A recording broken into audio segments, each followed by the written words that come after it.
Agriculture is the mainstay of Kenya's economy. Tuzai hata corona ikiwa watu wanakula mambo za shamba. To me, initially when I was getting into this, it was not more of a commercial venture, it was more of a hobby. But how do you make money from the agricultural venture? We will do the processing locally here, so that what we are going to ship something which is value added. Join me, Jackie Moore, Monday through Friday, only on Afarmers Media, where we tell you the story direct from the farmers.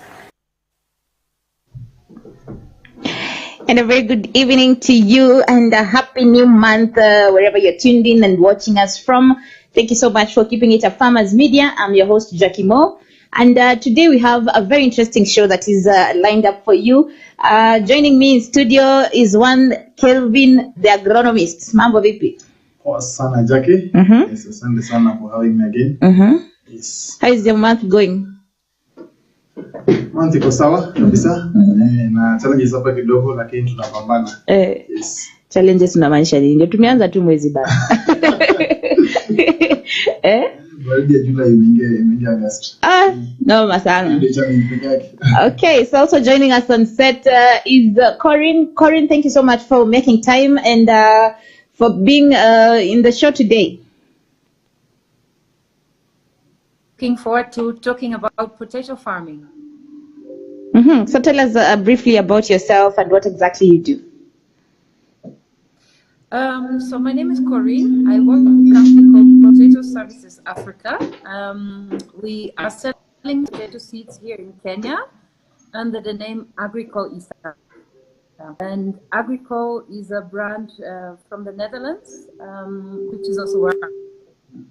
And so we import our basic seed and then make it in the farm in Nakuru and sell the seeds all over Kenya to potato farmers. So when we talk about potato farming, tell us the varieties of potatoes that you grow at Highlands Farm. So in our farm at the moment, we have 4 different potato seed varieties that we are bulking and promoting. 2 are white skin and 2 are red skin. We usually make a joke when we meet with farmers and we say farmers only know 1 or 2 potato varieties in Kenya. That is Shangi, which of course is very popular. Or they just know about white potatoes and red skin potatoes. But actually, Jackie, did you know that there are specific potatoes that are being bred for different purposes, like the processing industry? So when you are selecting a potato that you want to use for chips, you are looking at a different potato than if you're looking for potato that you want to use for making mukimo, which is my favorite. And so we actually have different potato varieties to cater for those different needs of the off-takers, the market, but also different varieties that are suitable for different growing conditions, the cooler, high altitude areas, but also the warmer, maybe drier areas. So the 4 varieties that we currently have, 2 are white skin, called Destiny and Marquise, and 2 are red skin, called Manitou and Rudolph. Okay, propagating the potato seed has basically been a challenge in, I think, most countries in East Africa. What is your comment or suggestion when it comes to getting seeds, the potato seeds, and how are you assisting farmers? Probably how are you working with the farmers to provide them with seeds for planting potatoes?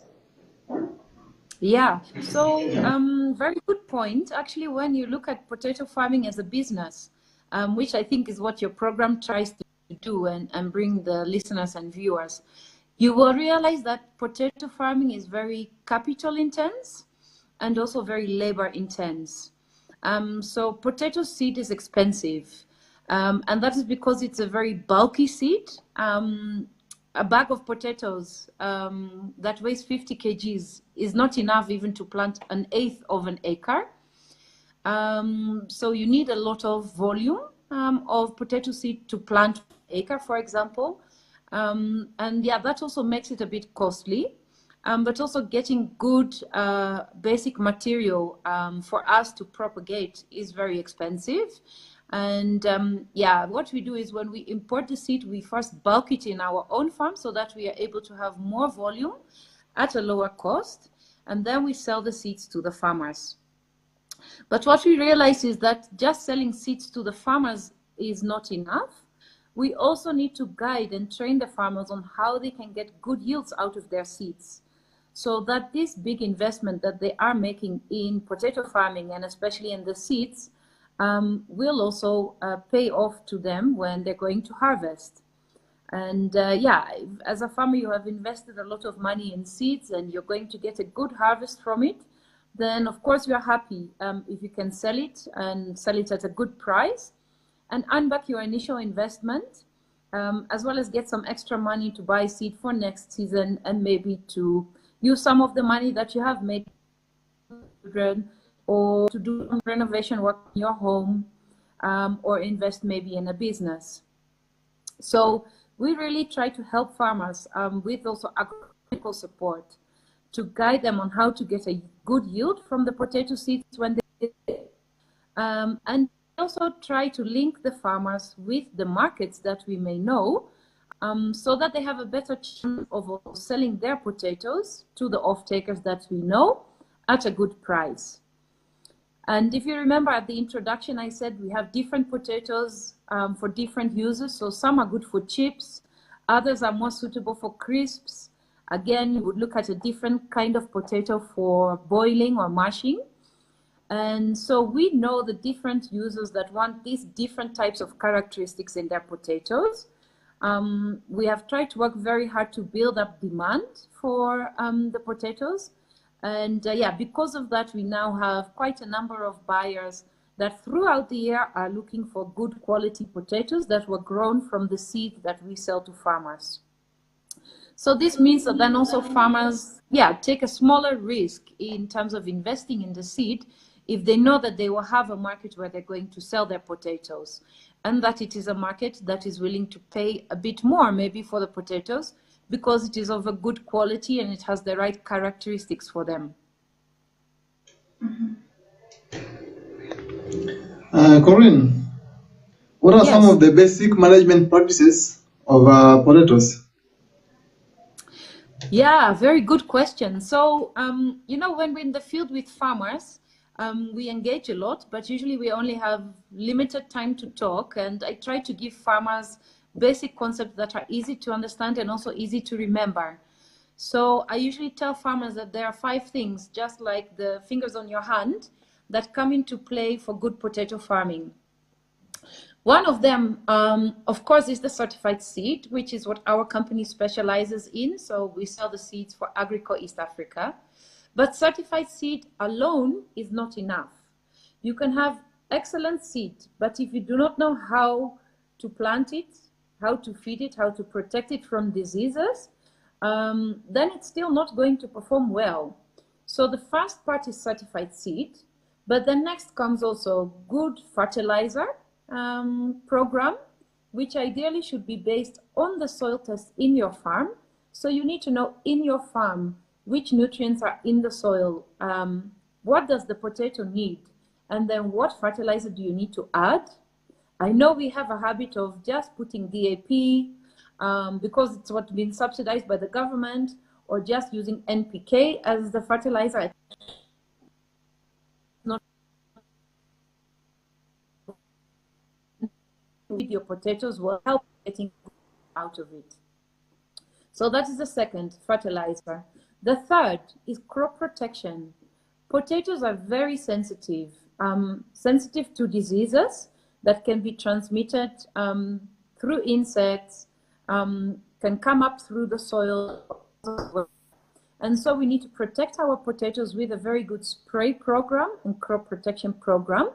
And for that, we usually work together with the agrochemical companies who advise products that they have. But very important that, yeah, we protect our potatoes from any attacks by insects and disease. Then the fourth point is that, of course, potatoes need enough water. Just like us, potatoes consist of about 80% water. And so if there's not enough rain, then the potato will not grow big. And in that case, then the farmer may opt to irrigate. And that can also be a very good solution if you have access to irrigation to grow off season and grow your potatoes. So enough water. The part is the role that we as farmers play. I usually tell farmers, you as the farmer, you are the manager of that seed, of that crop. And so you have to make sure that you know how to plant the seed in the right way, what to apply in terms of the fertilizer and the chemical at the right point in time, work on your farming techniques, and yeah, be a good manager of the crop. So those are the key 5 things that help farmers in getting a good yield in potatoes. Well, of course, that is still very generic. But what we have done is we have also developed a potato growing guide, which is a write-up that we can share with farmers. But what we realize is that not a lot of farmers actually take the time to sit down and to read. And so the next thing that we have done as a company is we have developed video tutorials where we also explain the basics of good potato farming. So we have an agronomist who works with us. He's called Kaituyu. But for some people, that name is difficult to remember. So we also call him Sungura. And in the video tutorials, he explains about good potato farming. And he goes through those 5 things I've told you, as well as other steps that can help the potato farmer in terms of good agronomy. And if farmers want to watch those videos, they can go to YouTube and look for Agrico EA. EA stands for East Africa, and they will find the videos there. Or they can go to our Facebook page, which is also on Facebook, Agrico EA. Or otherwise, they can give us a call or send us an email or drop us a message to get more information. And I'm sure they can also get in touch with Jackie and the team to link to us to get more information on good potato farming.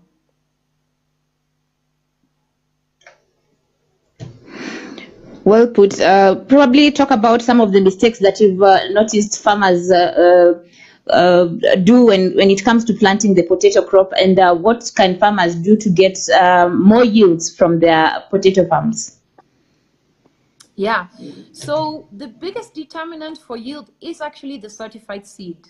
And I think that's why we're also so passionate about helping farmers on all the other agronomical steps to get a good yield.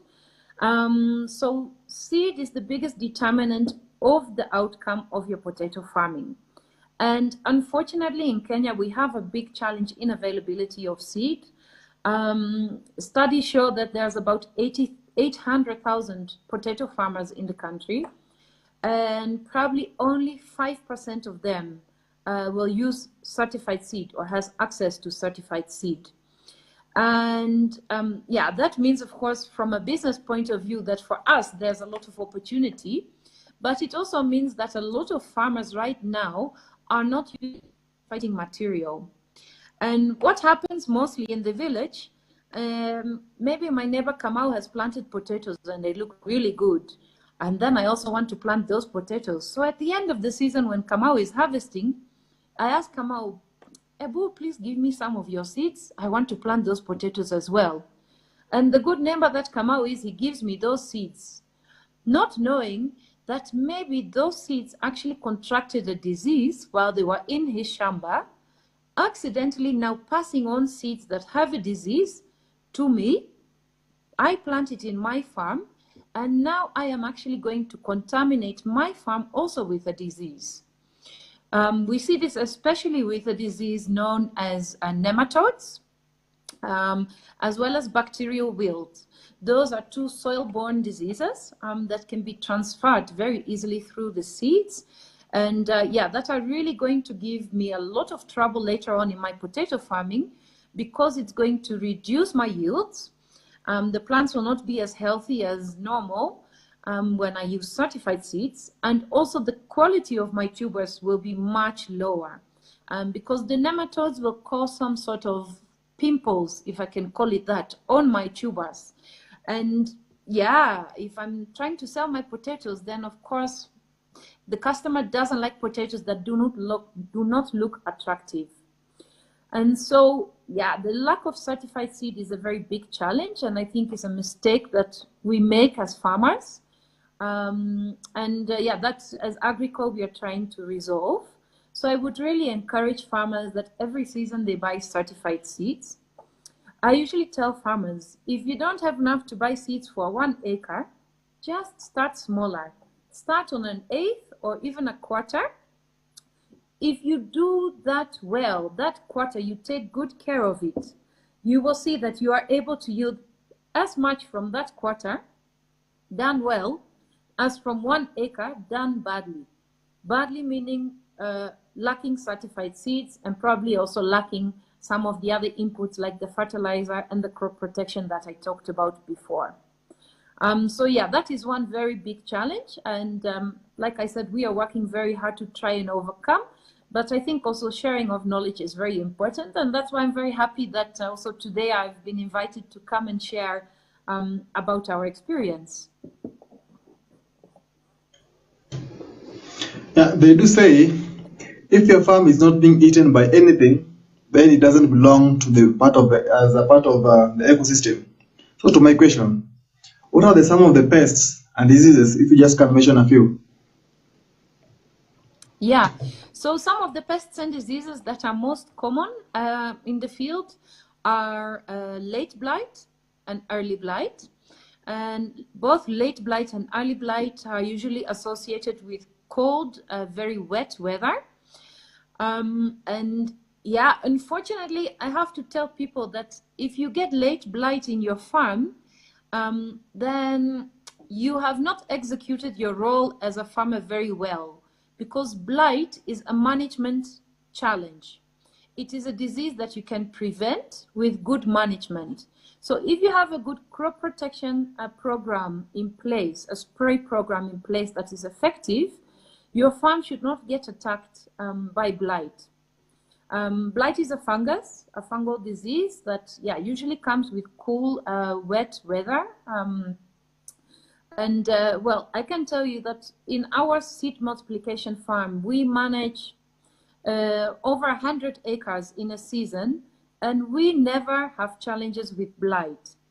And that is not because we are so special, but that is just because we have a very strict spraying program.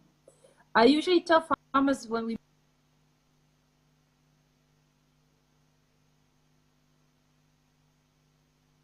farmers in the field that your spraying program, you need to follow that religiously. What do I mean with religiously? Well, most of us, we go to church every week on Sunday, some on Saturday, to pray.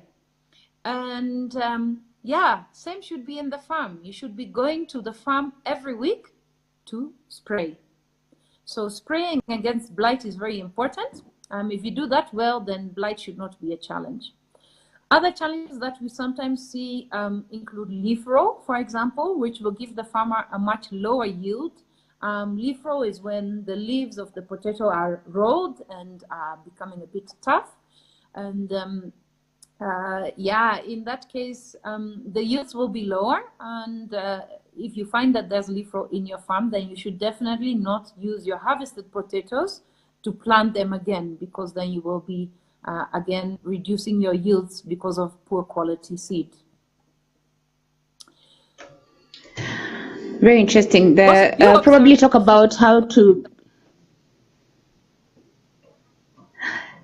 grow the potato crop and what farmers need to know for them to have bigger sized potatoes.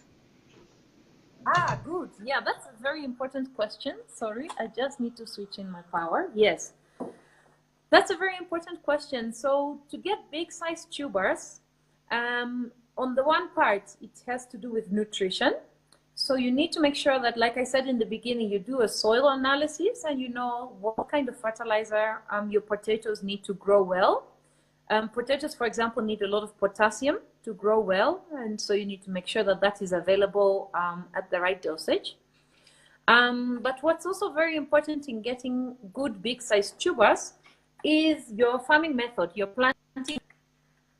And one mistake that we make many times as farmers is that when we're preparing our land, most of us, we use either a djembe or maybe a disc plow to prepare the land. And we plow the land, but we usually plow the land about only this much, right? That's about how deep the disc go, about 6 inches, 12 to 15 centimeters. And that's usually also how deep we go with the djembe. So we get about 15 centimeters of loose soil in which we are planting our potatoes. But now let me tell you that potatoes to grow well need at least 30 centimeters of loose soil. So about double as much of the loose soil that we have prepared. And so if we don't give the potato enough loose soil or space to grow, then we can never expect that the tubers will grow very big simply because there's not enough space. Then what we see many times is, especially if we've prepared the land with a disc plow year upon year upon year, is that below that topsoil of about the 12 to 15 centimeters or 6 inches, there's a hard pan. And the hard pan, I can tell you, a potato seed is not able to penetrate through the hard pan with its roots. And so, again, as a result, we are limiting our yields because of our farming methods. We are planting seed. That seed will have enough space. So what we advise instead is that if you know that you can only prepare that little much of loose soil and there's a hard pan below the surface, then farmers should change from planting in furrows and in ridges. Those hills and the potatoes are growing in the hills. And you can artificially get more of the loose soil for the potato to grow in by making hills before you plant. So don't plant and then make the hills, but first make the hills and then plant your seeds in the hills. Not only, but on top of the hill. You put your seeds about 1 finger deep, and then the seed will actually have space below in that hill to put its tubers and also for the tubers to grow big. And so that is one very simple method of how we can change our farming methods to get higher yields. And when I'm in the field, I usually challenge the farmers and I tell them, I know it is different from what you are used to, and I know it is a bit more labor on your end, but we are farmers. We can test it practically in our farms. And now, coming season in your farm, plant potatoes, plant everything you want, kamakawa, 2 lines, make the way I have explained to you, and then you compare the performance of those 2 lines. You see whether indeed you are able to get a higher yield and bigger sized potatoes. Maybe another thing that I've seen is a common mistake, and that also affects the size of the tubers, is that many are in a hurry to harvest. And as a result, some farmers, we harvest the potatoes prematurely. Now that's not good, because then we are harvesting potatoes that are still growing and have the potential to add more weight. And at the end of the day, we want to be paid in the 50 kilo bags based on weight. And so if we leave the full maturity, then we will benefit because we'll have a higher yield from the farm. But also when the potatoes are harvested, you will find that their sugar content is still relatively high. And that means when you sell it to a processor, for example, wants to make chips or crisps out of it, the potatoes will turn brown when they're going to be fried. And then that means that brown chips, we want to eat nice white or golden colored chips. And so, yeah, that means also that the quality is compromised when you harvest. Now, how can the farmer know when it's time to harvest the potatoes? Well, you need to check that the foliage is completely dried up. All leaves are dry, not green, but yellow and wilted. as well as the stems that go down into the earth leading to the tuber should have completely dried up. If that is the case, then you can dig up one of the plants, take one of the potatoes in your hands, and then I'm trying to show, you rub your thumb over the potato. You rub your thumb as if you're trying to peel off the skin with your thumb. And if it peels off, then it is a sign that the potato is still not ready for harvesting. It is still internally growing and settling, turning them into starch. And so don't harvest yet. Sometimes when you go to the market, Mama Mboga, she has potatoes and you can see the skin is just off. Yeah, then that means the potato is not ready for harvesting. And then that also means that the farmer has stolen from himself by harvesting, allowing the crop to grow to full maturity and to its full weight. Now, talking about how to plant the potato crops, talk about your final advice to farmers. What can you tell them about turning their business venture into an agribusiness? Wow, that's a very good question. I think for farmers, start with the end in mind. So know which potato variety am I going to grow, for which market, where do I want to sell it, what is my plan? One, because there's nothing as frustrating as having put in all the effort, your money, your labor, your land, harvesting very good, but then being unable to sell them. And the second would be start small, but do it well. Remember what I told you, that we find farmers who can do a quarter of acre and get as much yield by doing it well, doing it intensively, as other farmers who are doing a whole acre, but are doing the whole acre averagely or not with the right inputs. So I would say start small, invest in high quality inputs, seed, fertilizer, crop protection, and then gradually grow your business. That's the way to go. And with the farmers and help them achieve profitable potato farming. Very interesting there. Probably for the farmers who would like to contact you, where are you based, and do you have like a Facebook page where someone can follow whatever you do? Sorry, I lost you a bit. I was asking for your contacts. If farmers want to reach you, your company, where can you be found? Where are you based? Yeah, great. Fantastic. Thank you for that opportunity. So farmers can give us a call. Our phone number is 41 788 380 0741 788 380. For those farmers that are digital, like I said, we are on Facebook, Agrico EA. We are also on YouTube, also as Agrico EA. And well, we are based in Nakuru. Because we are a farm, we are not open to visitors. That is because of risk of farmers coming to visit and accidentally spreading diseases. The circles are on their shoes, so we are not open to visitors. Strict about that, but we are in the field all over the country together with partners, and so farmers can also call if in an area near them and then come and meet with us and learn more about what we do. So we're looking forward to that interaction with all of the questions. We'd be very happy to answer them. You know, Jackie, I think we're really passionate about potato farming. Why? Because we that as a country, we need to work very hard to improve our efficiencies in farming, get higher yields from our lands, or otherwise in a few years from now, we will not be food secure as a nation. And then we will face much bigger challenges.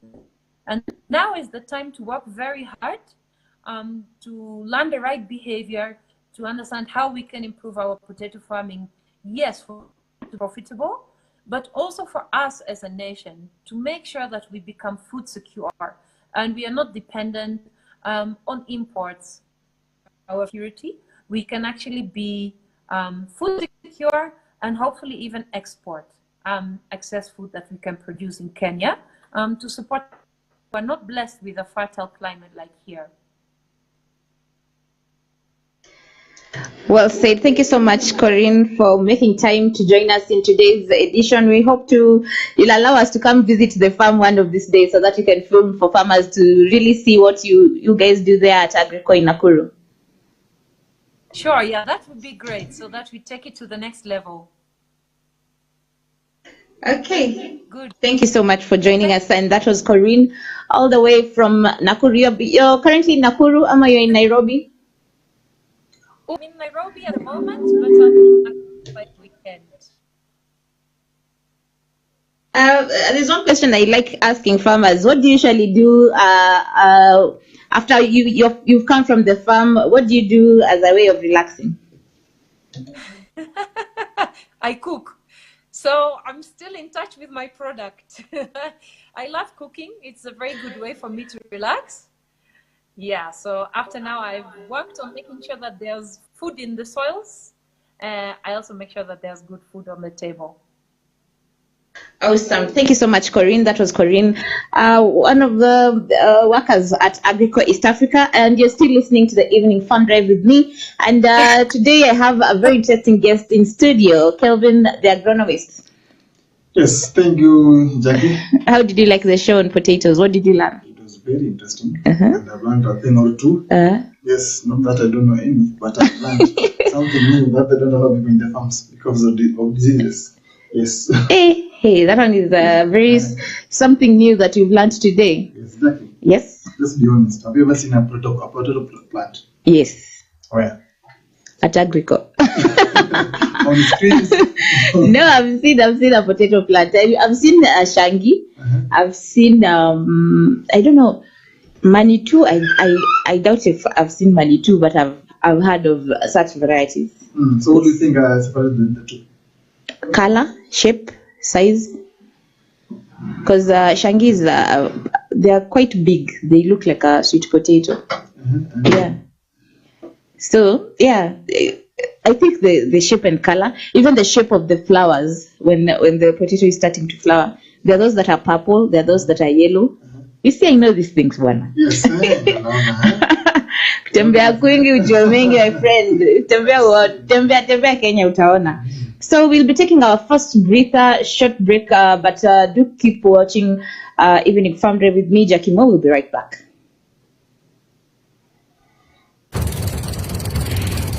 Agriculture is the mainstay of Kenya's economy. Juzai hata corona ikiwa watu wanakula mambo za shamba. To me, initially when I was getting into this, it was not more of a commercial venture, it was more of a hobby. But how do you make money from the agricultural venture? We will do the processing locally here, so that what we are going to ship something which is value added. Join me, Jackie Mo, Monday through Friday, only on Afarmers Media, where we tell you the story direct from the farmers. At Afarmers, we have already propagated seedlings for greenhouses and outdoor fields at pocket-friendly prices. We also do deliveries all around Kenya. For any queries, orders and booking for our certified seedlings, you can contact us on 0700292959. You can also visit our offices located at Milimani Kitengela along Isinya Namanga Highway. Like what you see and hear? Subscribe and follow us on our social media platforms: Facebook, Twitter, Instagram, LinkedIn, and YouTube at Afarmers Media.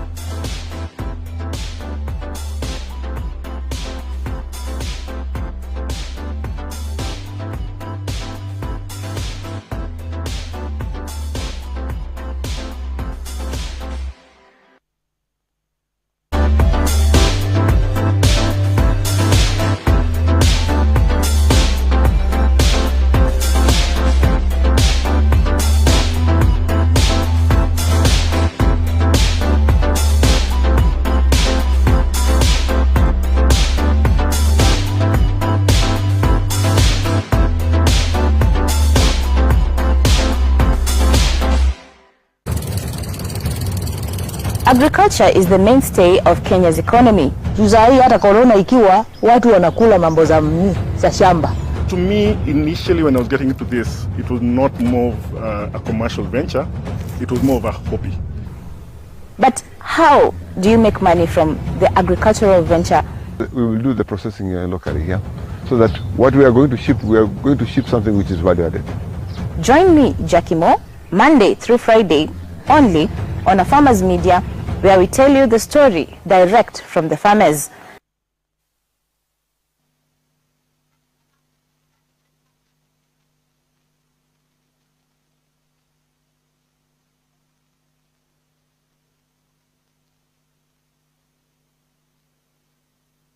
And what to use. Thank you so much for listening and watching the Evening Farm Drive with me, Jackie Moore. We are getting comments here on Facebook. Kuna Koech Penina anasema, I need to know the spacing of cabbages. Again, help me on diseases and what to use. Cabbages ametoa wapi? Leo tulikuwa tunaongelea potatoes. Watu wako na shida tu. Amesikia. That's why I'm listening to this. Msaidie bana kwa diseases. So hapo. The spacing first, yes. The spacing will depend on how you feed and the type of watering. Yes, you can either start from 45 by 45, yes, or 45-30, or you can go up to 60. Depends on how much water you have. Yes, then the diseases, there are too many. Yes, we'll have the J rooting, is a disease. We have rust. We have some bacterial infections. We have soft spots. Yes. And the list goes on and on and on. Yeah, if you want more, you can always contact us. We'll give them the booklets or what we can do about her. Yes. Tiki McKay anasema repeat numbers again. We will be posting the numbers, the Agrico, on our social media pages, and you'll get the numbers hapo kwa mtandao. Now, today we are talking about transforming farms into business, and we are lucky and happy to have Kelvin Ochieng here. He's the managing director. Managing director, Agribusiness Consultancy Limited. Let's just stick to the director of operations. Oh, director of operations. Yes, director of operations. Yes, what do you do at Agribusiness Consultancy? As the name goes, consultancy. Yes, that's the number one thing we do. If you want to do farming, come consult with us. Number one, on the project feasibility, if the project will work or not, the area, the research, then the marketing, trainings, and all sort of things. Yes. Okay. Now, when you talk about agribusiness, what exactly is agribusiness? Because people are okay. They usually talk about turning your farms into a business, but what does agribusiness entail? As the name goes, agribusiness.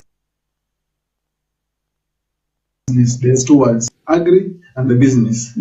Agriculture is just the production, but now when you come to the business, is the business part of agriculture.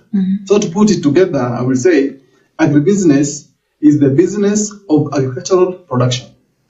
Yes, everybody can farm, but no one can do business. That's where I was actually getting to, because when you tell a farmer you can actually turn your farm into a business, is it possible for someone to turn their farm into a business if they've not gone through studied business? Yes, not everybody studied business. You have to. How will you know your figures if you've not studied business? Just as simple as if you have a brand. The moment you have a brand, you'll have someone to take care of the accounts for you. But you also have to know something. That's why there's trainings. If you want to turn your farm into a business, you must go through some trainings to at least understand what it takes. Yes, and the figures, that's why accountants are there. You can't do everything as a farmer. Yes, you just brand yourself. After having the brand, every department will run on its own. Now, when you talk about agribusiness, where do you start from? I'm a farmer. I have this farm. I've planted probably cabbages. Where's the starting point? Number one, the reasons why are you farming? That's the one thing. And why do you want to turn your farm into a business? Answer that question, the why. Who are you doing this for? Why are you doing this? And that's the start. Yes. Let's say, who is important to you, right? The clients. What do they want? All those things, meaning you have to do research. And market research is very, very key. And that will go into agribusiness. Yes. So the starting point is The starting point is defining who you are and understanding why you want to venture into this kind of business. Yes. So what are the benefits of agribusiness? The benefits are as many as they come. Number one, agribusiness comes with so many things incorporated into them. We have value addition. We have so much, the machinery, use of new technologies, all these things. If you look into them, you will see there's employment into them. There is good source of income, and also apart from income, apart from employment, there's those people who are displaced with the machinery, right? And there are also other fields that will come up in agribusiness, and they will join the other side. So it creates employment on and off the farm. The growth of a country depends on agriculture, right? If you do this as a business, the GDP will shoot up, and that's why agribusiness helps a lot. Yes. So what are the characteristics of agribusiness, and what do farmers need to do for them to succeed in their various businesses as they transform their farms to business? Yes. So first of all, I will take you through the characteristics. The characteristics of agribusiness. Tulianza vizuri, we said number one is to answer the question why. So understanding the why first. That's also a characteristics. Number two, understanding the customers. Make the customer be the king. Solve their problems. Be their everything. May give them a reason to value you. Yes, understanding the clients, right? What are your visions? Number three, the visions of the company. What do you want to achieve as an end goal? What do you want to achieve? So all these, you have to set goals, objectives, and have a united team that will make you work towards achieving your goals. Yes. So when you talk about agribusiness, what are some of the examples of businesses that farmers can venture into? There's I will start with a very simple one: distribution. Have products moved from point A to point B. That's agribusiness. Yes, because you'll find how is that agribusiness? Number one, you'll find there's a product in Kakamega. The farmer doesn't have a market, right? Yeah. How do you provide a market for that farmer? Moving the products from Kitale to Nairobi. You get a market, right? Yeah. That's agribusiness now. Distribution. Number two, we have marketing. Marketing entails so many things. We have agrochemicals, we have the farm products, we have PPEs for the farms, everything. That's marketing. We also have the agrochemical companies. That's agribusiness. We have the agrovets. That's agribusiness. The seed suppliers, agribusiness. The pump, the water, the drips, everything. Those are agribusiness. And also the farmers. That's agribusiness. Yes. So, okay, when you talk about agribusiness, probably a farmer is seated somewhere and is asking, why? Why should I transform my farm into a business? Probably they are used to selling their produce to the middlemen, and some also sell at farm gate. So why transform their farms into a business? The main goal of business is to make profits and the growth, right? Yeah. So you move from your comfort zone of selling to your neighbors to targeting other clients. And that's why value addition comes in. From just the product, let's say you're getting the tomato from the farm directly, you want to sell to a neighbor. It will be cheaper to the neighbor, right? Yeah. But now, if you want to make it into a business, transform it into something else. You have the tomato paste, the tomato sauce, the everything from tomatoes. Yes. Sell that, you get more than selling the product itself. Yeah. Yes. So when you talk about agribusiness, it's actually adding value to that product that It's value addition. Ah. Yes, that's the main important part of agribusiness. Yes, like I said, everybody can farm, but not everyone can do business. Yes, that's why now you separate the product from the chaff. Yes.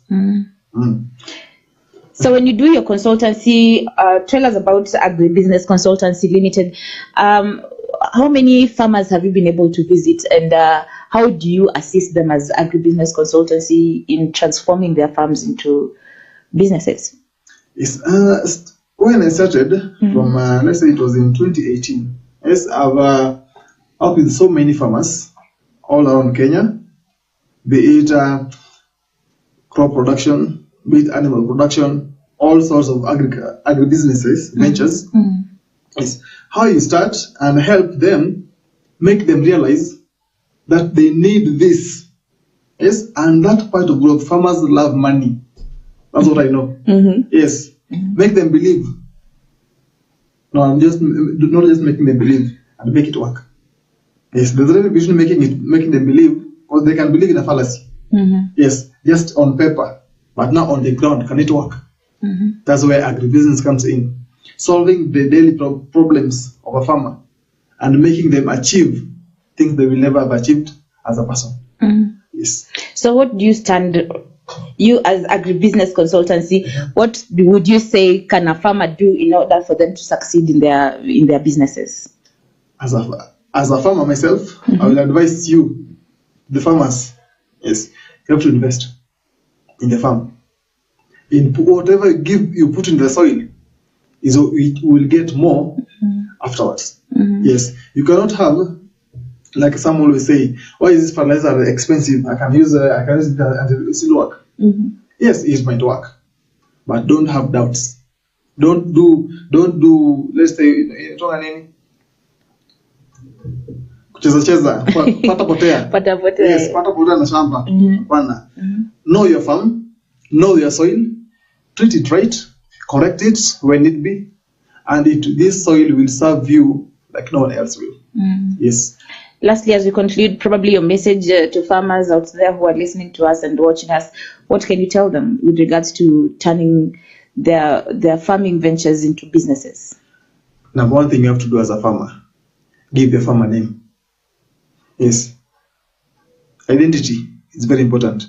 That's the first step you need towards having agribusiness venture. Yes. So brand yourself. Give yourself a name. You can have a farm. Yes, you have a 10-acre farm. So what? What do you have to show for it? Where are we going to? If you say, you have a farm, where is the farm? Who will I ask? Yes. So first of all, have a name. And name brings so many things. A name will bring you customers you will never have. Because a name builds trust. Yes. Apart from having a name for the farm, what else? Consistency. If you want to produce something, give it your best. And build trust over time with it. Have quality products. Give it over time. Every person will come to you over and over again. Jackie, gasification and ngapi? Supplier. Same supplier, right? Yes. So as a farmer, do the same. Make that customer come to you over and over again. Yes. What about marketing? Market-wise, always do market research before. I always say work backwards. Start before you plant. Plan from harvesting, kurudi nyuma. Yes, and that's how you will survive. But if you're just planting, you don't know where we sell this thing. You have no idea what will happen because you're seeing your neighbor doing good. You have no idea what your neighbor is doing. Yes, maybe it's just farming, but he has clients already. But you're just copying what he does. After harvesting, you will have a load of products, nowhere to go.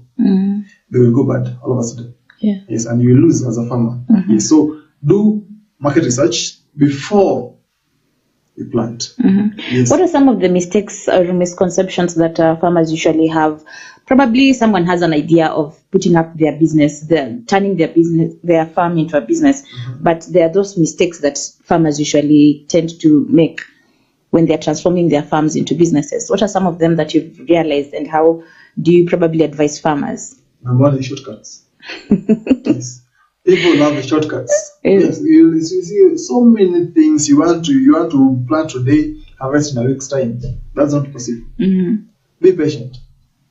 Give your products time. Yes, because there's a lot of problems that farmers do have. Number one, you harvest today. Let's say those who are doing vegetables, you harvest today, right? You spray a chemical today. Some don't wait. If the PHI is 7 days or 3 days, wait for those 3 days to elapse so that you can sell again. But some, because of the love of money, I will spray today, in the evening I will sell to you. That's not good. That's not good. And that's now you're conning the clients. Yeah. And this will not give you anything. As much as you are getting money now, the problems will be back on you. Yes. So shortcuts, what else? What are the shortcuts? Guesswork. And there's what we call the book farmers. They depend on what they see on the internet. Internet is good, as I can say, but also very dangerous. What happens in the US doesn't work in Kenya. You Google something, the products that they've indicated it will work best in that environment, not here in Kenya. What works in Kitale doesn't work in the coast or in Nairobi. Yes, work with the specifications according to agroecological zones you are in. Yes, so don't do guessworks. Yes. Number two, the third thing is not doing soil tests. People just farm blindly. Wanasemanga wanalima kwa neema ya Mungu. Yeah. And that is very dangerous. You doesn't know what you are, and you come to someone, I want to do top dressing. You do a soil test. No. How will you know what your crops need? And you don't know yourself. You don't know what the soil needs. You can put CN. It was too much. There was too much nitrogen already. Then in the soil, you plant beans. Too much nitrogen, slow flowering. You'll be crying. Oh, baby, not flowering. You're going to ease your own problems. Yes. So first of all, always do soil test and have an agronomist. Every car owner has a mechanic somewhere. Why don't a farmer have an agronomist on call? Someone to help you. You can't know everything as a farmer. Yes. Very interesting. Today I'm learning so many things. Nasemanga daktari wa udongo. So leo nimejua you need to work with an agronomist. Yes, always with an agronomist. Yes. So where can you be found if someone wants to you to give them consultancy? Where can you be found? Probably share your contacts as well. You can give us a call on 0707 502 572 0707 502572, or you can also find us on Facebook at Agribusiness Consultancy Limited. Yes, and there you can find our emails, the contracts, and you can call us anytime. Yes. Thank you so much, Kelvin, for making time to join us. We'll keep looking for you over and over again so that you can keep learning and telling us more on unafanyanga crops, unafanyanga animals. What exactly have you studied in? I studied everything. God gave me a very good brain, so I can handle the crops and I can handle animals. Yes. It's comfortably. Yes. Just as you're about to see now, Afarmers Media recently launched the poultry unit, and Kelvin here will be taking us through the pointers, day-to-day pointers on chick management from day one. How long do chicks take for them to grow to maturity? Depends on what you have. Yes, we have chicken that are ready in 5 months. Some are ready in a month. A month? Yes, some are ready in a year. No. Pure Kenyan will always take around 8 months. 8 months? 8 to 12 You're months. feeding your kuku every day mpaka ifike 8 months? 8 months, yes. Pure Kenya is hectic. Yes, but some people prefer them because they don't have too many diseases. They are hardy, something like that. Yes. And if now you have the improved Kenyaji, they'll take around 5 months to start laying. Yes, and you'll Kenbro 3 months, ready for slaughter. 3 months. 3 months ready for slaughter. Uh, Yes. And we have the broilers. Broilers, we have 42 days. Slaughter it. 42 days is 42 days, 1 yeah. month, 1.5 months even. Yes. So, which poultry are we putting up here at Afarmers? Afarmers, we are having broilers, and we have kienyeji. Yes, and kienyeji will be doing them in batches to develop a parent stock. We'll be having our very own Afarmers cuckoos. Yes, the parent stock. So we are in a few months' time, we're having our very own chicks. Farmers can get from Afarmers and all those things. Okay, Yes. so let's get into the poultry unit and take a look. Keep watching Afarmers Media. I'm your host, Jackie Moore. We'll be back shortly.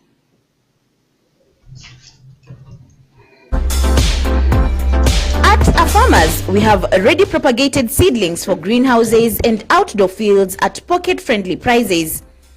We also do deliveries all around Kenya.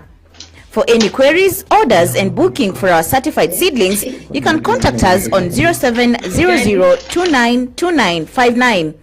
You can also visit our offices located at Milimani Kitengela along Isinya Namanga Highway.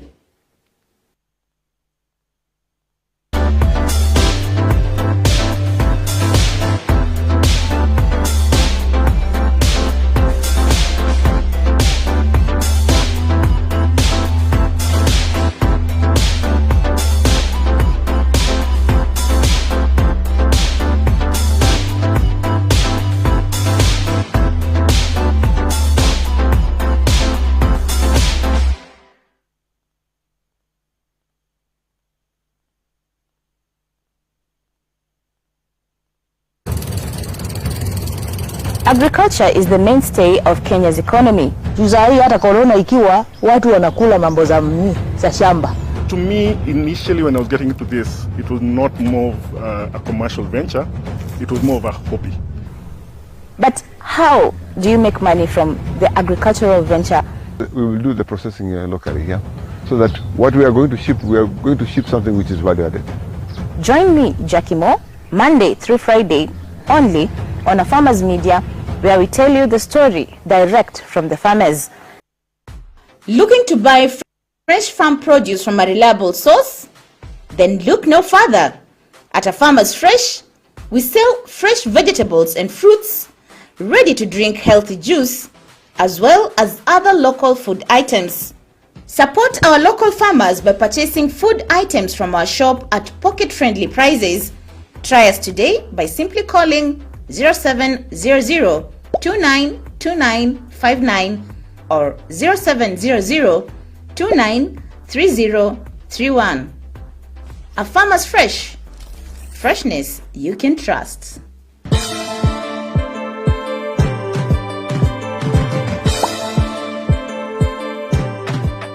Hi, my name is agronomist Ocean Kevin, and here today I'm on a cabbage farm, and I will be taking you through some of the common pests that attack cabbages.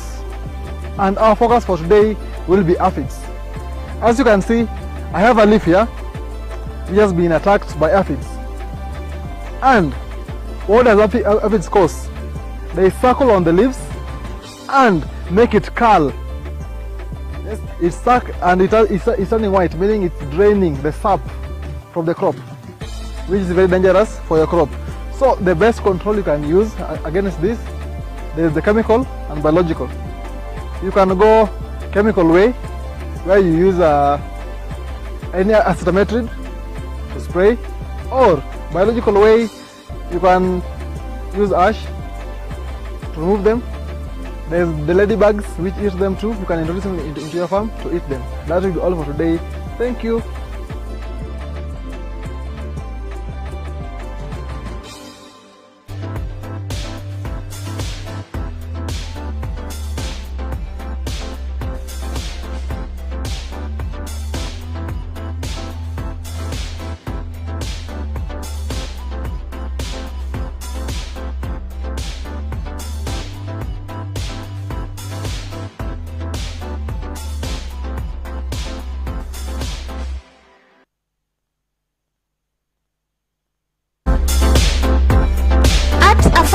we have already propagated seedlings for greenhouses and outdoor fields at pocket-friendly prices. We also do deliveries all around Kenya. For any queries, orders and booking for our certified seedlings, you can contact us on 0700292959. You can also visit our offices located at Milimani Kitengela along Isinya Namanga Highway.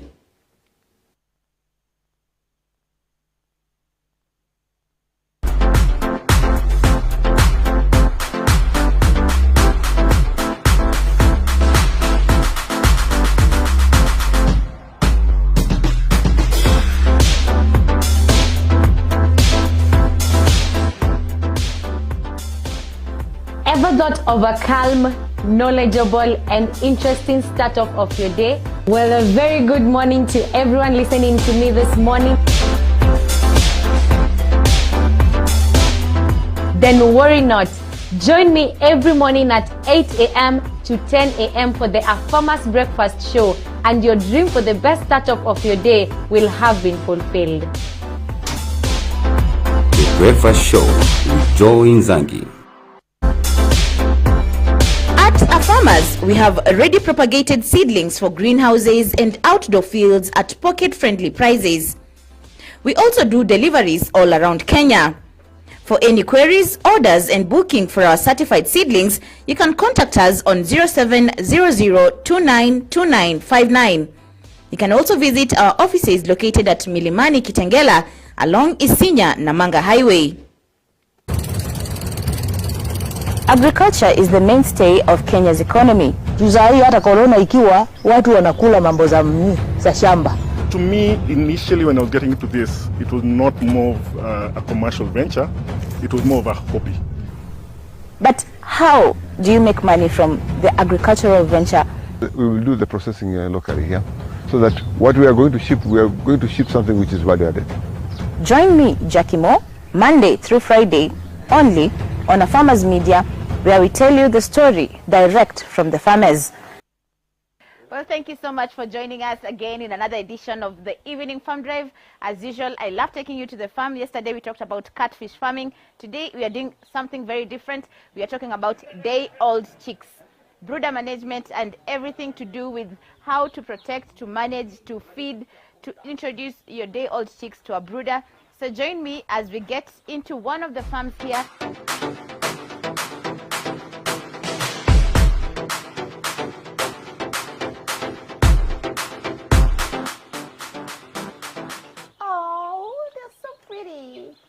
The same color. So there you have it. This is the poultry unit, Afarmers poultry unit. We are going to be telling you, we've just brought in the day-old chicks. We'll be taking you through the day-to-day management and handling, from feeds to the kind of water to the kind of vaccine, and how you're supposed to protect your chicks, even the poultry unit, how it's supposed to be constructed. We also have the hatchery unit. We'll be hatching some of the chicks. Keep watching Evening Farm Drive only on Afarmers Media, where we're telling you the story of the African farmer.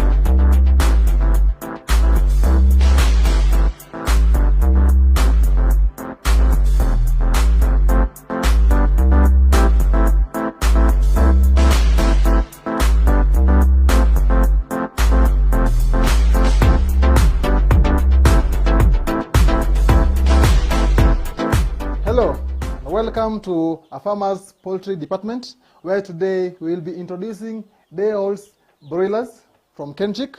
And as you can see, the brooder is ready. And I know some of you will ask, why is mine has corners? A brooder can take any shape, provided you eliminate the sharp corners, as we have done here. So this one is safe for the poultry. I will take you slowly. on how to introduce the day-olds in your farm.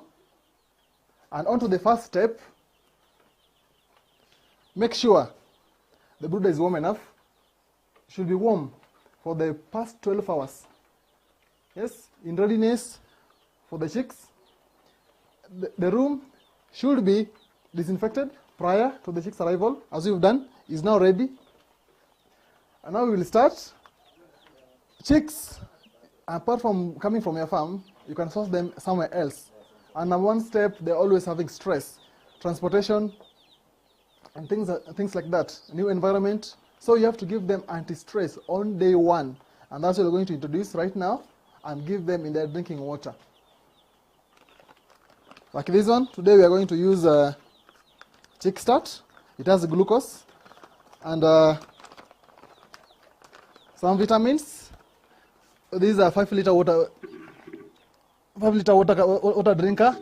And this one, they also can serve up to 100 chicks. I'm going to use 3 because we have 300 chicks.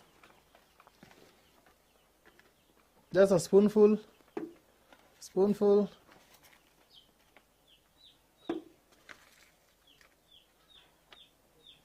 Then add some water.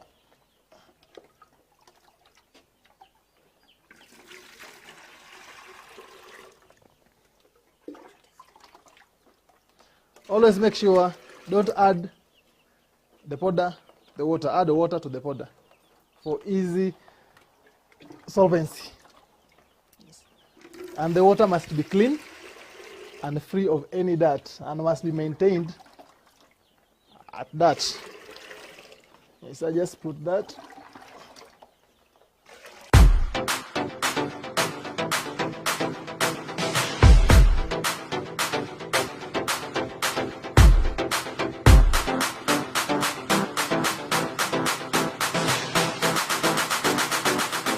As you can see, the water is now ready in the brooder, and you can see there's the drinkers, the feeder in an alternating system where you have a drinker, feeder, drinker, feeder, drinker, feeder.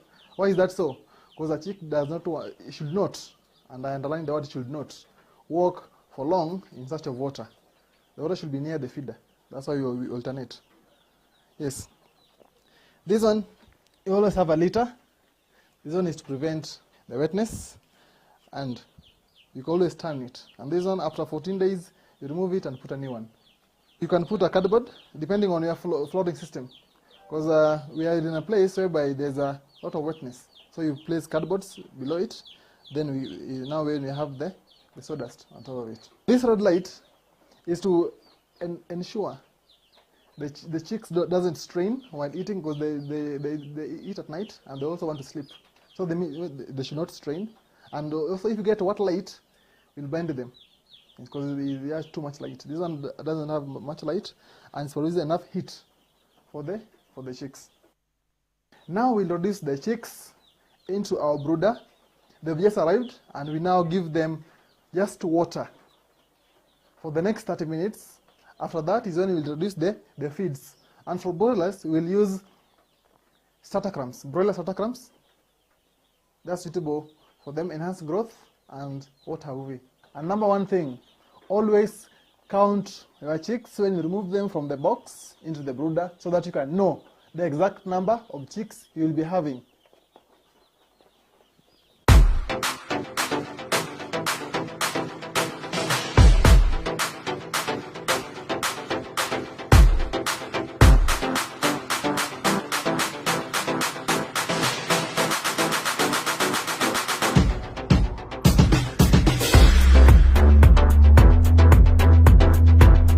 Now the brooder is set and we have the chicks inside.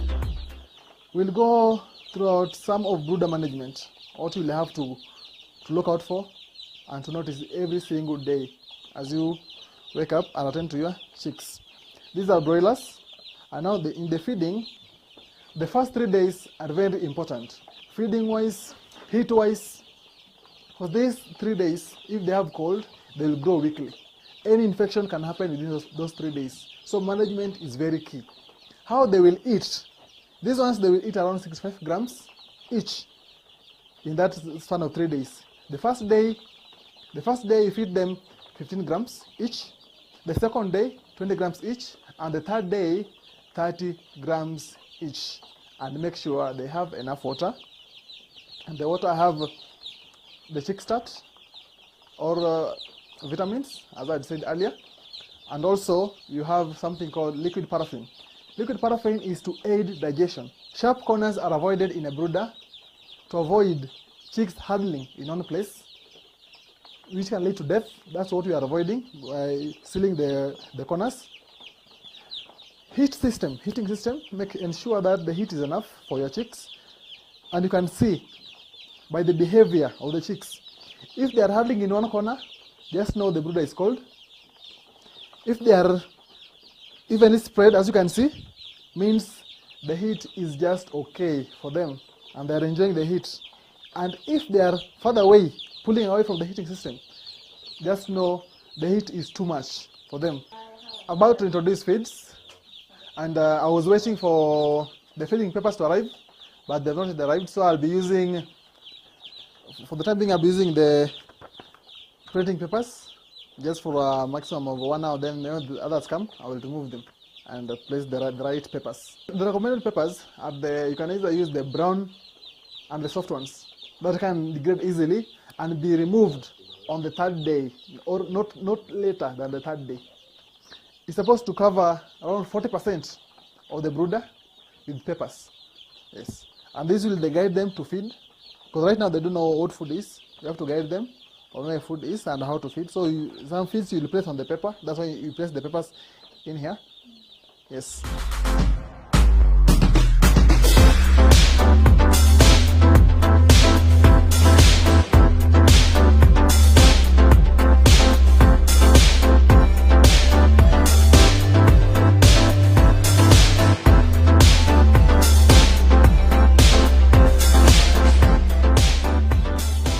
My approximation, 1 liter equals 1 kg, and that's what I'm going to feed them. We are supposed to feed them 4 kg today, so I'm going to have them 2 kg right now, and after they finish, or in the evening, I will give them another 2 kg.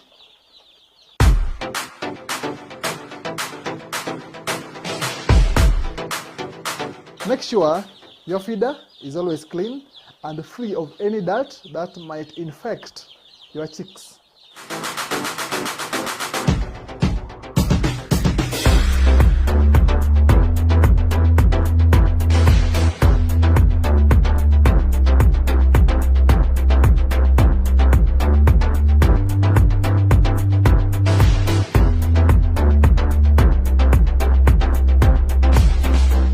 Always feed your chicks quality feeds, and I stress quality feeds. There's a lot of feeds in the market, but the mixability varies.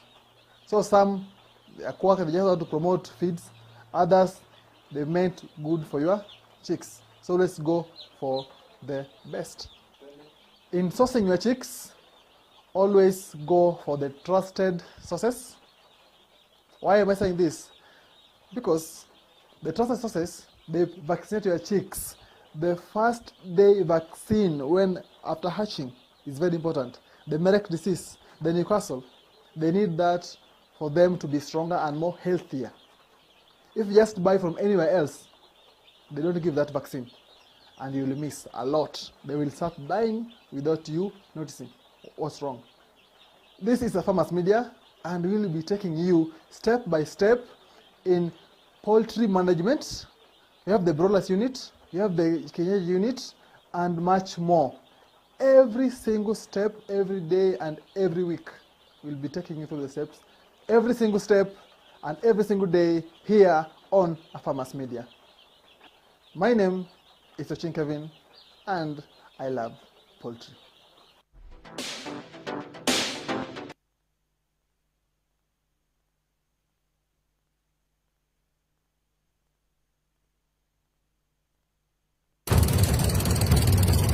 Agriculture is the mainstay of Kenya's economy. Juzai hata corona ikiwa watu wanakula mambo za shamba. To me, initially when I was getting into this, it was not more of a commercial venture, it was more of a hobby. But how do you make money from the agricultural venture?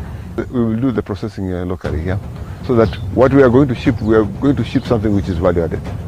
Join me, Jackie Mo, Monday through Friday, only on Afarmers Media, where we tell you the story direct from the farmers.